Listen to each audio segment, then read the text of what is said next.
ஆவியானவர், ஏதோ ஒரு தூதனை அல்ல, ஏதோ ஒரு தீர்க்கதரிசியே அல்ல, அவரே அங்க பிரசன்ட் ஆகிறார். ஏன் தெரியுமா?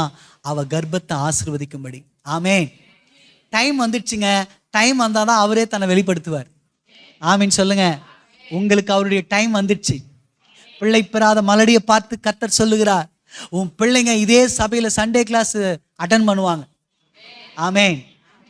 இந்த வார்த்தையை உட்கார்ந்துட்டு இருக்கும்போது கர்த்தர் சொன்னதுனால சொல்றேன். இங்க இருக்கிற கர்த்தருடைய பிள்ளைகளை பார்த்து கர்த்தர் சொல்றார், உங்களுக்கு டைம் வந்துடுச்சு.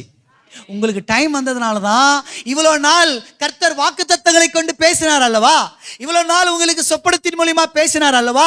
இவ்வளவு நாள் வாக்குத்தத்தங்களை கொடுத்து நடத்தினார் அல்லவா? இந்த மாதம் அவரே தன்னை வெளிப்படுத்துவதற்கு காரணம் என்னன்னா, மனவாவுக்கும் அவன் மனைவிக்கும் டைம் வந்துடுச்சு, குழந்தை பிறக்கிறதுக்காக டைம்.